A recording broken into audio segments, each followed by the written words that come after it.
mind. We gotta know what happened. We have to know what caused it. We piece together what's known of the flight's final minutes. World-class experts explore the troubling questions raised by the tragedy and reveal that many of us today fly at an altitude that pilots call coffin corner. We refer to the aeroplane as being in coffin corner because if you go any slower, you'll lose control of the aircraft. We examine the disturbing similarity to the Air France crash of 2009, showing what can go wrong when pilots rely too heavily on their computers.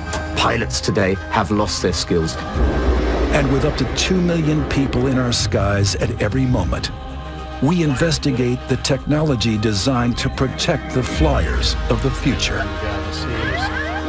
We have to overcome the weather conditions. Until that technology arrives, just how safe will your next flight be?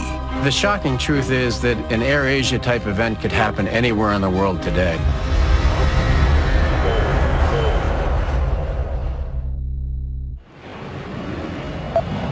(5:15 a.m., December 28, 2014. Juanda Airport, Surabaya, Indonesia. 155 passengers and 7 crew members are boarding an AirAsia flight on a routine hop to Singapore, one of the world's busiest airports. Air traffic controllers assign the flight the call sign Wagon Air 8501. Wagon Air 8501. Good morning.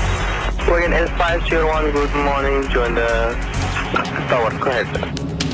At the helm is Captain Irianto, a 53-year-old former fighter pilot with more than 20,000 flying hours under his belt.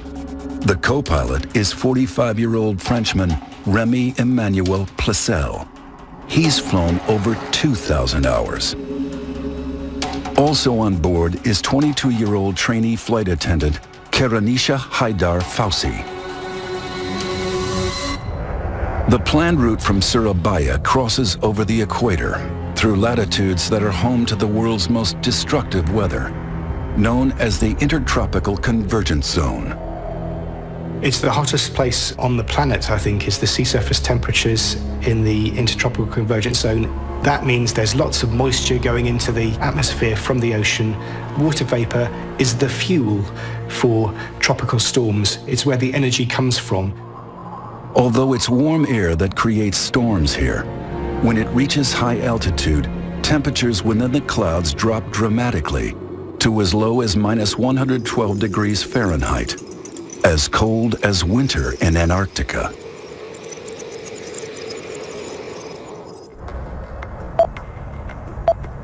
Last order, AirAsia 8501, gain Q7. Inside the operations center, the weather is constantly monitored. Itu tidak ada kondisi yang mengkhawatirkan. Ramalan cuaca atau prediksi cuaca pada hari itu di Surabaya tidak ada masalah. Tetapi di Singapura yang kami terima tafornya memang ada kondisi hujan ringan. The forecast is clear, but that could change at any moment. Basically, it's the bread and butter of the pilots flying in the tropics, is that they are always, on virtually every flight, flying around thunderstorms. Juanda aircraft ready for start and cruise deck.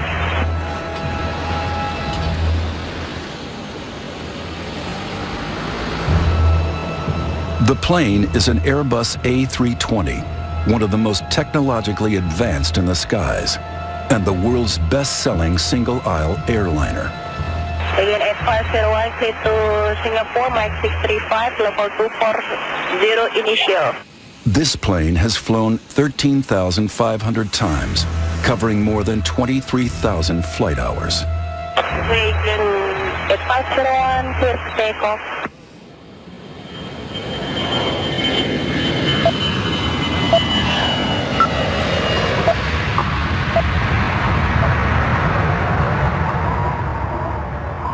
Passengers and crew settle in. 25 minutes into the flight, the plane is cruising at around 32,000 feet, now operating on full autopilot. A lot of the time, the plane is being flown by the autopilot. It's a normal flight. There's nothing abnormal about the situations or the scenario we're in. The Airbus 320's autopilot system consists of 7 computers. Airplanes are like computer games nowadays. There's a lot of pilots that will just engage the autopilot as soon as they're climbing to altitude and not touch it till they come home. And they can do that. It's literally that easy. As the plane approaches the equator, storm clouds are brewing over the Java Sea below. Severe storms can go from very small storms to very large, dangerous storms in a matter of just a few minutes. You can see a thunderstorm ahead of you or below you, and in the very few minutes you take to get there, it could have climbed several thousand feet above you.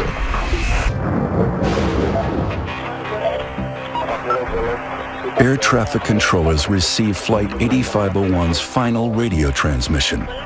The plane requests permission to take a left turn and climb. Air traffic control will know where other aircraft are, and they either allow you to do the turn or they don't. Sometimes they may delay your turn until another aircraft has passed. Several nearby aircraft have already changed course to avoid flying into the heart of the storm. Some of them will deviate to the left, there are some deviate to the right, some flying higher.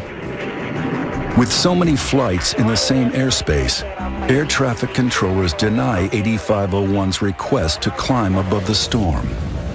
To be denied a climb, very normal. It happens on virtually every flight, because there you'll be passing through aircraft flying in the same direction as you, because it's always better to fly through weather than it is ever to hit another aircraft. With the possibility of severe turbulence ahead, the crew face a critical decision: to stay on course or change direction. This aircraft was the only one at 32,000 feet at that time. The other aircraft flying around the same air routes were at 30 to 38,000 feet. This animation shows the flight path of the plane's final minutes, halfway into its flight to Singapore. At 6:16, radar data records that the plane is cruising at around 32,000 feet. Seconds later, still cruising. But then, the plane deviates from its course and turns left. You would have been flying it with the autopilot, and so you put changes to direction by turning a knob, as opposed to actually flying it with the joystick. The 155 passengers on board have no clue that they are just 2 minutes from disaster.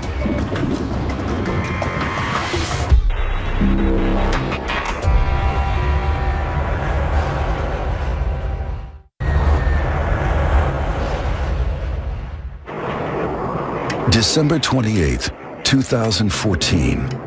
An AirAsia flight to Singapore is flying into a thunderstorm. Modern airliners are designed to withstand the turbulence produced by severe weather, but a thunderstorm is not a place any pilot wants to be. Fear. Definitely fear. There are no pilots who fly through a thunderstorm who don't experience fear.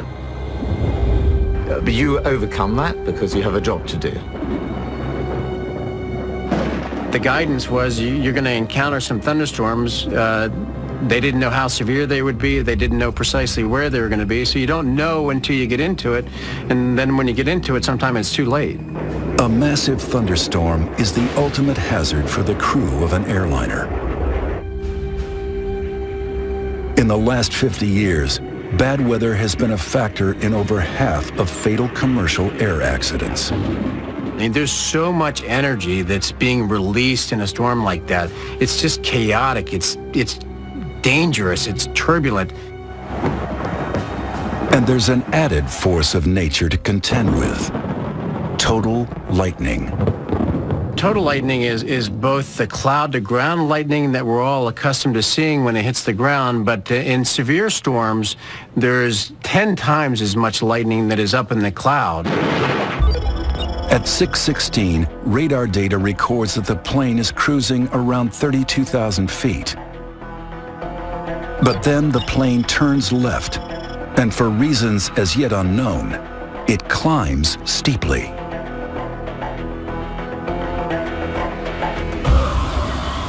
It would be dark, there would be lightning. The rain would be very noisy on the airplane, you would hear it. The aircraft can shake, the instruments can become blurred as your head is shaking, the eyeballs literally shaking your head. The responsibility is awesome. You've got the lives of many people on board. You don't actually focus on that when you're flying. And, that's the honest truth. What you're thinking about is your own safety of flying the aircraft as it's supposed to be. And if you look after yourself, you're going to be looking after everybody else on that aircraft. And it's not just the pilots that are pushed to the limit. When a plane enters severe weather, it will be exposed to forces all around the aircraft, which are pushing it in a particular direction. And that can be torsional twisting and unloading and loading stresses on the airframe.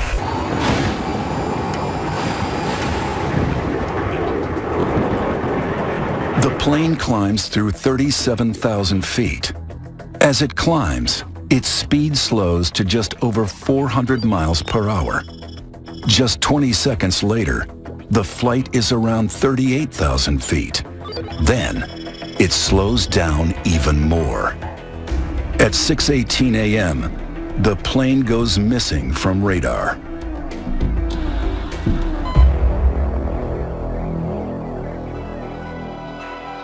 Within an hour, air traffic control announces that they have lost track of the aircraft. Distraught families are desperate for answers. Airport manager Trikora Harjo prepares for the worst. Demikian juga segala sesuatunya yang berkaitan dengan krisis center, dari mulai sarana komunikasi, kemudian papan pengumuman atau papan informasi kami siapkan, dan juga kami menyiapkan informasi-informasi yang tentunya nantinya akan dibutuhkan apabila memang terjadi benar adanya atau lost contact. Then the news is made public. 162 people are feared dead after an AirAsia flight goes missing. Within 3 hours, a massive international search effort is launched, led by the Indonesian military. Also in support are Australian, American, Russian, Singaporean, and Chinese search teams. With 30 ships, 3 warships, and more than 20 aircraft equipped with visual, radar, and sonar surveillance, covering a search area of 60,000 square miles of the Java Sea. This disappearance immediately brings back memories of an infamous unsolved mystery from the same region 9 months earlier. On March 7, 2014, Malaysian Airlines Flight MH370 was en route from Kuala Lumpur to Beijing with 239 people on board. An hour into the scheduled flight, it disappeared from radar screens. The search effort was the biggest ever launched, but it failed to find the missing plane. What happened remains unknown. For 3 days, the world wondered if this would be another never-ending mystery. Could it be terrorism or a rogue pilot? But then, wreckage is discovered.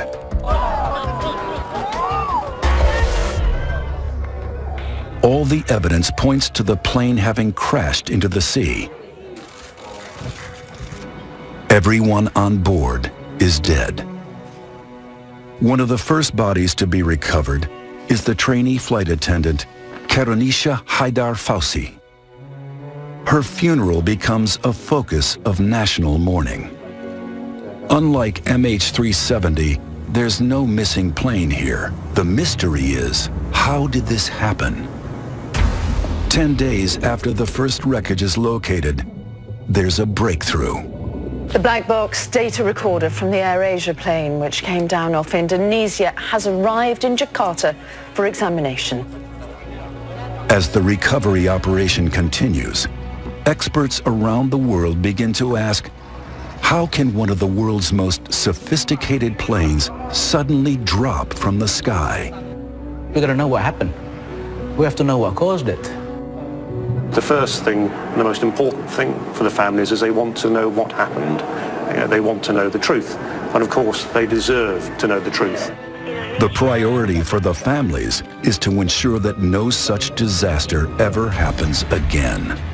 The official investigation is ongoing, but based on released information and expert analysis, it is now possible to explore the key factors which likely influence the plane's final moments, and this may change the way you feel about flying.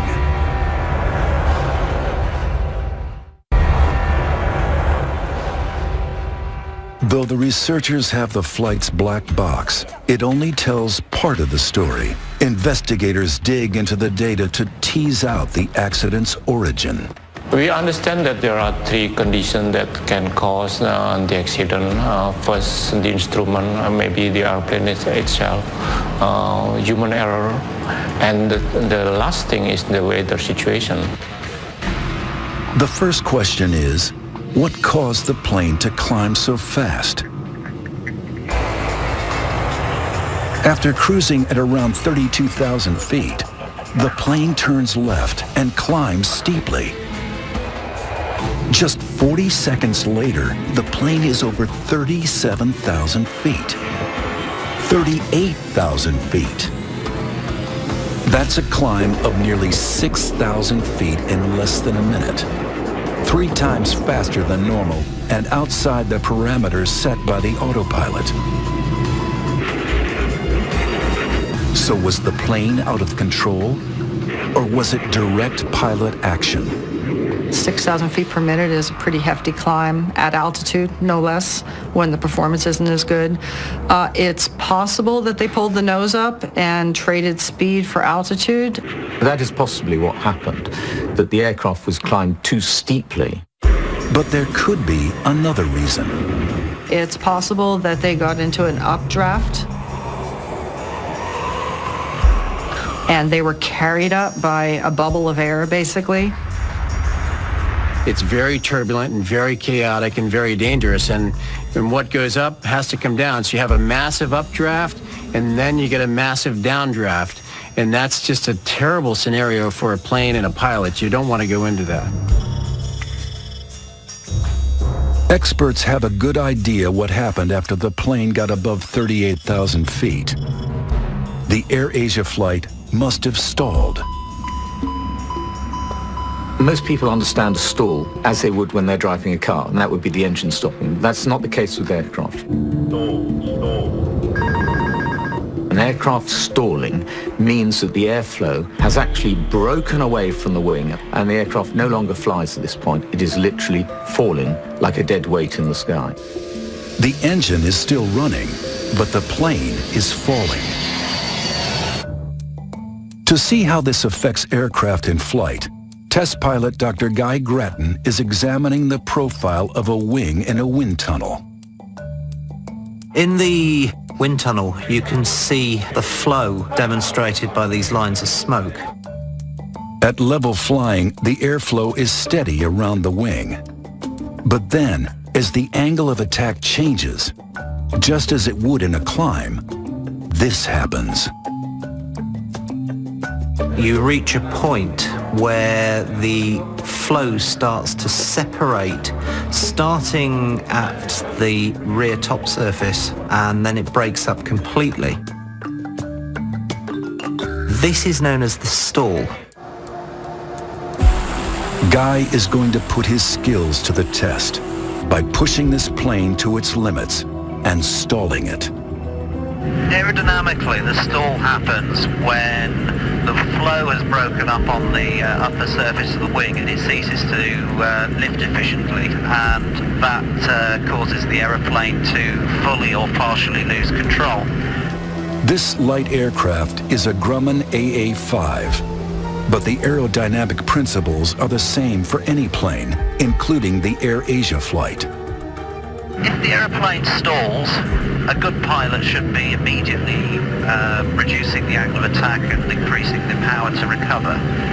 If they don't do that, what's likely to happen is an increased rate of descent, and either the aeroplane will remain in the stall until it hits the ground, or the aeroplane can enter a spin. For an unprepared pilot, the effects of a stall can be catastrophic. During takeoff in Afghanistan, after its cargo shifted to the back of the hold, this freight plane stalled.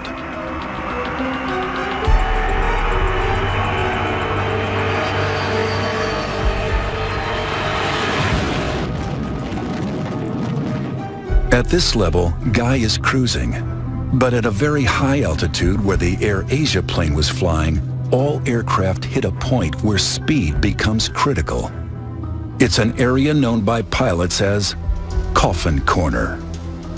Coffin Corner exists at a high altitude, and to fly at those conditions is really very difficult because you've got to manage the speed of the aeroplane very, very accurately. Every plane has a maximum and minimum speed.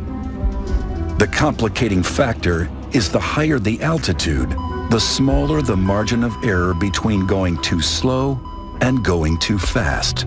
If you go high enough, what you do is reach a point where the stall speed and the maximum speed are very close together, and we refer to the aeroplane as being in Coffin Corner because if you go any faster, then you'll lose control or break the aircraft, and if you go any slower, you'll lose control of the aircraft. So it's a very vulnerable place to be. Whether or not you're high up in a Coffin Corner or at low altitudes, a stall possesses a unique challenge for a pilot. I'm just going to reduce the power, and then I'm going to hold the nose up. The effect of that is going to be that the speed's going to bleed off. Anything below 60 knots risks a stall. Okay, just closing the throttle now. You can see the speed is bleeding off now. At 65 knots, I've got a stall warner. Could this be what happened to the AirAsia flight? The airplane started to wallow. You can see the nose coming up. I've lost view of the horizon in front of me. It's about 55. I'm about to lose it.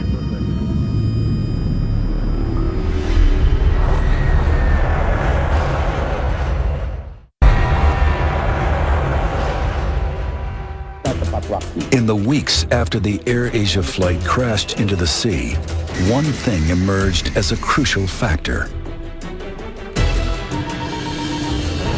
stalling. Okay, just closing the throttle now. Guy Grattan is investigating what a stall means for pilots, and that means losing control of his plane. 65 knots, I've got a stall warner.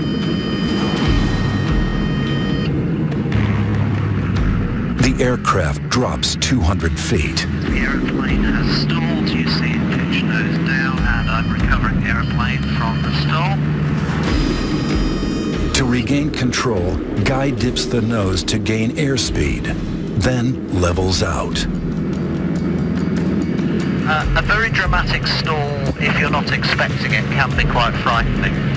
Might even lift off my seat and hit my head on the ceiling in the cockpit. All commercial airliners are put through stall tests.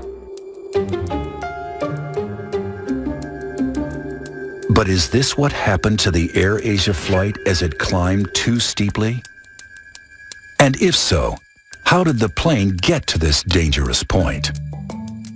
Pilots are trained to recognize the stall. In fact, first thing pilots are trained to recognize is the approaching stall. The captain of the AirAsia flight was a former fighter pilot with 20,000 flight hours under his belt. Up above 30,000 feet, there is plenty of height to recover an aeroplane from a stall. So even if the aeroplane was stalled, that in itself doesn't explain the loss of the aeroplane. So the critical question is, what other factors might have been at play? And to fully investigate that, we need to look inside the cockpit.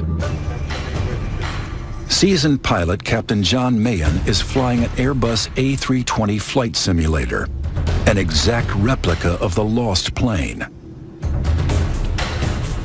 The reason why we try to simulate what happened in an accident or incident is for learning and whether we can take that information forward to stop it happening again, and also finding out weaknesses in the system that can lead us into difficult areas. Every reading we see, every indicator we see, will be exactly what the AirAsia pilots would have seen. For all pilots, accurate instrument displays are vital. All aircraft are designed in such a way that they give you information, and it's our job and our profession to identify that information and prioritize. The instruments are everything, and you ignore them at your peril. However, if you get an instrument failure, you have to be able to recognize it. If you follow a faulty instrument, then you can cause the aircraft to over-control, and at that point, anything can happen. Flight 123, requesting climb. This simulator has been programmed to reproduce an instrument failure while climbing from 32,000 feet. That doesn't look right. It's like unreliable airspeed to me. Check that, please. Captain, standby is indicating 0.72. 0.72. The pilots scramble to identify the fault. Carry checklist, unreliable airspeed. 396 Here, knots. it's an unreliable speed indicator. Autopilot off. Flight director's off. Birdie's up. Recognizing the fault, the crew switch off part of the autopilot protection, which hands the main controls back to the crew. Courage checklist. Seatbelt sign on. Moving to CL. Master caution. Overspeed. Caution pitch. Next, they switch off the computers related to the faulty speed indicators. Seconds later, this happens.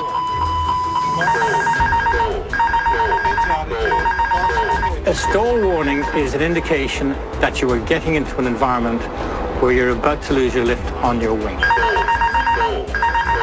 In an attempt to recover from a possible stall, John puts the nose down to gather speed and drops 5,000 feet, then levels out.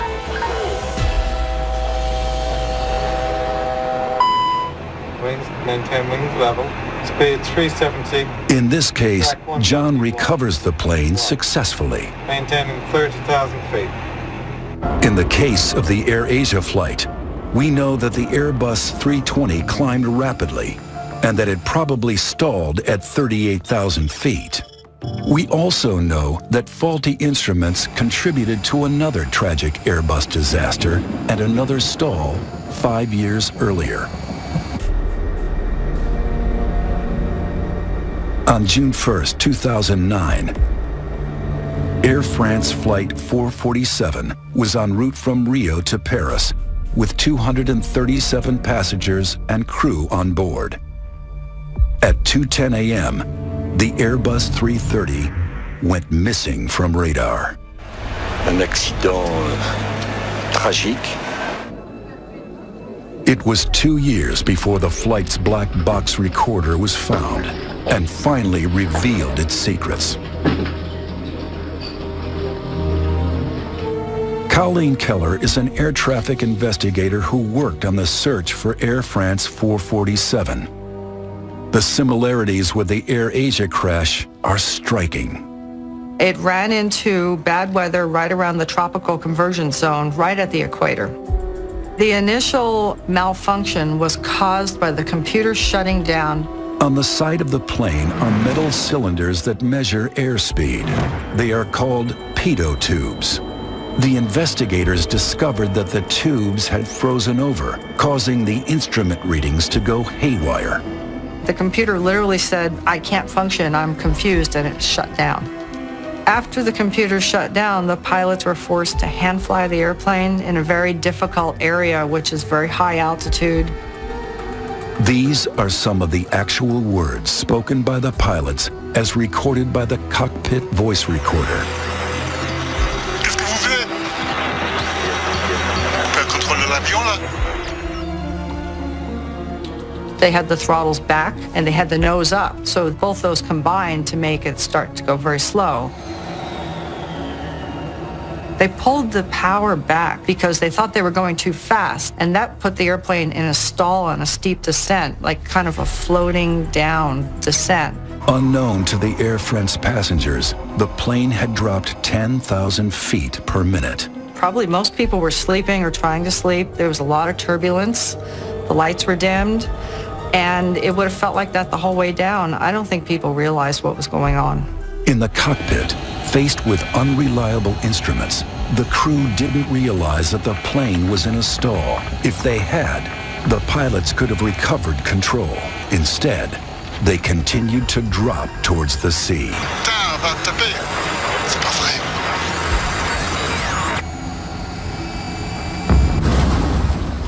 Why did they do that? It's impossible to tell because we can't really get into the minds of the pilots who died there. The Air France tragedy highlighted the fact that pilots need to have better basic skills. I think people were very surprised at the confusion in the cockpit. People think of pilots as being very professional, but they're just human. Did the AirAsia flight suffer a similar fate? One thing we're looking at, which is rather like Air France 447, is potential problems with the aircraft, which then confuse the computer systems, which then cause a very heavy burden on the pilots. What could have forced these pilots to make a deadly split-second choice?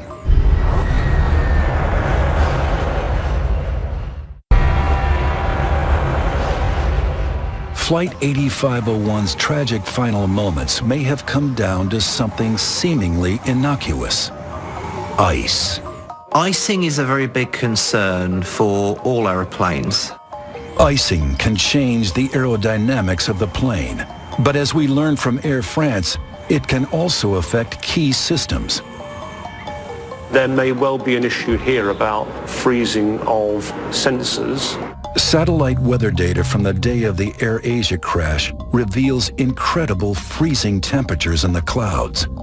At the top of the storm, it's nearly as cold as the coldest day in Antarctica, as low as minus 112 degrees Fahrenheit.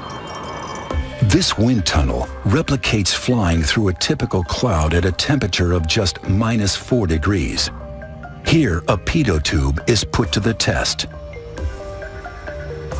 If the heaters that are supposed to keep the tubes warm fail, this happens.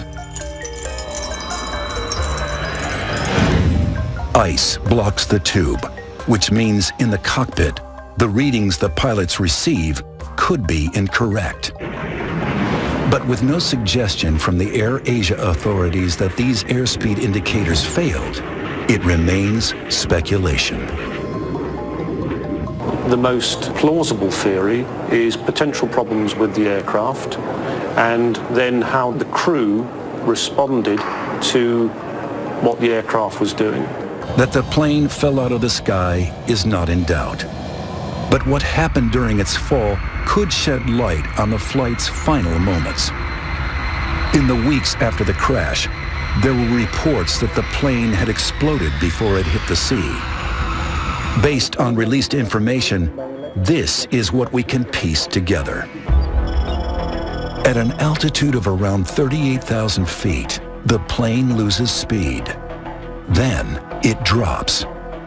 Some experts estimate that at that point, it falls at a rate of 20,000 feet per minute, twice as fast as the Air France disaster, down to 24,000 feet, before all communications cut out.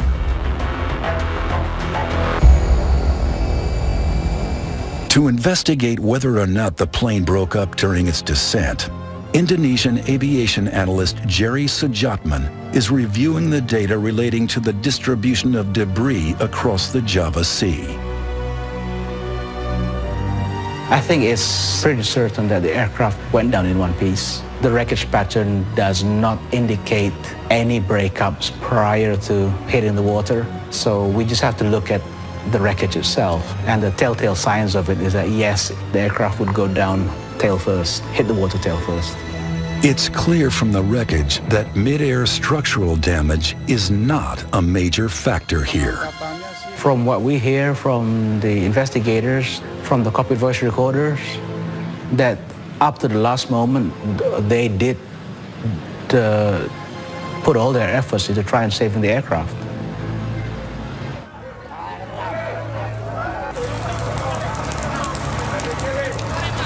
The official investigation is ongoing.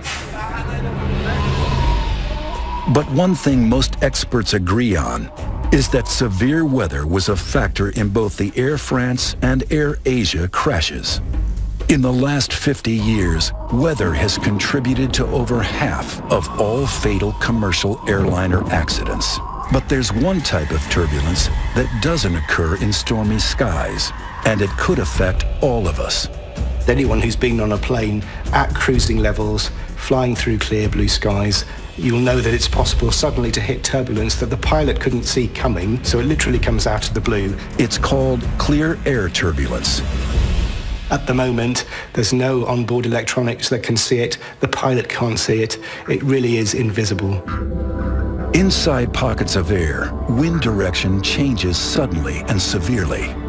It's been known to cause structural damage to planes and has caused injury and death. The shocking truth is that an AirAsia type event could happen anywhere in the world today. There's still not the technology in place for controllers and pilots to make sure that they don't fly into severe weather. Here at the University of Tokyo, Professor Suzuki is looking to change that. I believe the air travel becomes safer and safer. However, we have to establish a new technology to overcome the weather conditions. Clear air turbulence is invisible, so it's very difficult for an aircraft. It can change the acceleration of the aircraft and attitude suddenly. It's very dangerous. This device is designed to detect it. Behind this lens is a shortwave ultraviolet laser. It's a technology called LiDAR. It detects clear air turbulence by spotting currents of water molecules. This is our LiDAR systems. It's prototype one. And this is an optical antenna. And this antenna can receive the reflection from a laser beam. In flight tests, this LiDAR system detects the range of moving water molecules in the air at a distance of up to 18 miles. The aim is to develop a more streamlined onboard turbulence early warning system within years. So there is a possible future there for us in which we could see fleets of airlines fitted with this technology, making encounters with severe turbulence a thing of the past. There's one more advance being rolled out that is set to revolutionize our skies. And it might help prevent an AirAsia type crash in the future by tracking planes in real time.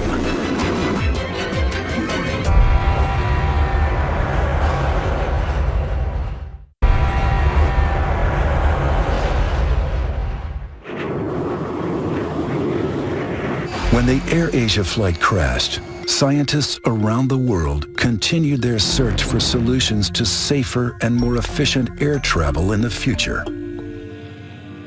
It's just amazing to me how complex the airspace is. From pilot to air traffic controller, many different systems interchange information and data. Our current technology is unable to track all those planes as they move around the globe. I think that it was a shock with the recent tragedies that occurred, that people started to realize that the whole Earth is not covered, and there are vast amounts of oceans and mountainous areas that are not covered. It's estimated that 70% of the world's airspace is out of the range of radar. Currently, what controllers see when aircraft are crossing the oceans are a dot that was placed by an airplane reporting back, say, 10 minutes ago, and they know where it's supposed to be 10 minutes later. So really, there's a 10-minute gap, which is basically 80 miles apart. That's because there's no real-time surveillance or tracking of that aircraft in between. Here at the Ariane facility in Virginia, engineers are changing that. This is one of the most revolutionary advancements in air traffic control since radar. 66 Iridium satellites are readying for launch for full operation in 2018. The satellite network will cover the globe, receiving signals from every plane everywhere on the planet, relaying information to controllers on the ground. Think of it as a GPS receiver on board all of the airplanes that transmits its precise location in real time to air traffic control authorities. By putting an ADS-B receiver on board each satellite, we realized that we would create something that was not possible before. If this technology were available now, MH370 would have been better tracked, and the AirAsia flight would have been found within hours, not days. With second-by-second information, air traffic controllers will be better equipped for a quick response to pilots who need a sudden change of altitude. The AirAsia flight might not have been denied permission to climb to avoid a storm. The altitude changes are important because a lot of those requests are a function of weather. So when the pilot says he's over a particular point and he's requesting to change altitude, the controller will have the screen to look at, and the pilot will have a higher rate of responsiveness from the controller based on the fact that they have a shared situational awareness. Global tracking of flights will make managing flights safer and more efficient. But a critical issue remains. There's one unpredictable factor that's a cause in up to 80% of all air crashes: human error. I think the public is wondering how safe flying is. People are afraid of airplanes crashing because the crashes are so horrific when they happen. A lot of people die at once, and they think about that. But truly, aviation is a lot safer than most other forms of transportation. However safe day-to-day flying is, the fatal Air France crash tells us that too much technology in the cockpit can cause confusion. You've got a very highly automated aircraft, and crews sometimes struggle to deal with the complexities of the automated systems, and they are not trained to deal in an emergency or difficult situation with manually flying an aircraft. Are pilots becoming over-reliant on computers? Pilots today have lost their skills. They're not hand-flying the aircraft as often as they have done in the past, and therefore when they have to do so, they're not as skillful doing it. And there's no question about it, because practice makes perfect. But overall, we're much better off with this automation. The answer seems simple: more training and more experience at the helm. Everybody knows that pilots should probably be flying manually more than they are doing.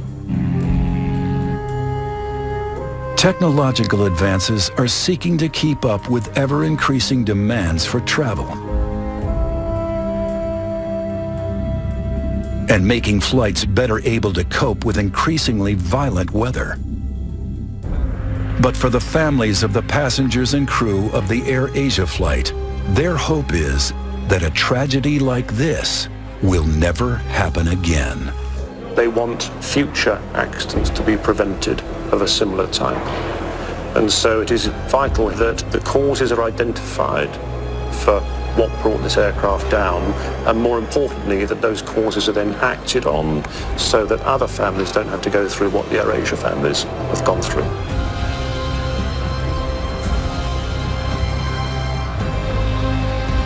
This accident, to me, is a very sad one because I see Indonesia AirAsia as probably the safest Indonesian airline there is.